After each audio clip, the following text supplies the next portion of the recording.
Hello beautiful people, আসসালামু আলাইকুম। সবাই কেমন আছো? আজকে তোমাদের সাথে শেয়ার করব বরিশালের মেয়ে হয়েও প্রথমবার 30 গোডাউনে যাওয়ার অভিজ্ঞতা কেমন ছিল।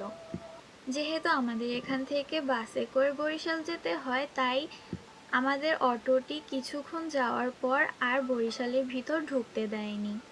তারপরে কি আর করার, গ্রাম ট্রাম ঘুরে তারপর আমরা চলে গিয়েছিলাম বরিশালে। অনেক কিছু সাফার করতে হয়েছিল, অটো থেকে নামতে হয়েছিল, হাঁটতে হয়েছিল, কিন্তু আমরা বিষয়গুলো খুব এনজয় করছিলাম।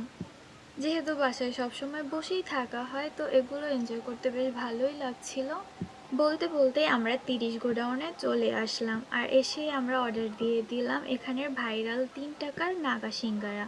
কিন্তু আমার কাছে পার্সোনালি আমাদের ঝালকাঠির সিঙ্গারাগুলো বেশি মজা লাগে। এরপর নিয়েছিলাম ফুচকা এবং ভেলপুরি। ভেলপুরিটা আসলে অনেক মজার ছিল, তোমরাও ট্রাই করতে পারো। ফুচকাটা ছিল এভারেস্ট। এরপর কিছুক্ষণ চা খেতে খেতে আড্ডা দিচ্ছিলাম। চাটাও বেশ মজার ছিল। এরপর আমরা চলে গিয়েছিলাম ঝালমুড়ি খেতে। এখানে তো আরো অনেক বড় কাহিনী হয়ে গেছে। ওই আঙ্কেলকে বলা হয়েছিল মোটামুটি যেন ঝাল দেয়, কিন্তু উনি এত পরিমাণে ঝাল দিছিল যে আমরা কেউই খেতে পারিনি। লাস্ট টাইম ওটা ফালাইতে হয়েছিল। এরপরে নদীর পাড়ে দাঁড়িয়ে কিছুক্ষণ ভিডিও ছবি নিচ্ছিলাম। এরপর সন্ধ্যা হয়ে যাওয়ার পরে আর কোনো ক্লিপ নেওয়া হয়নি।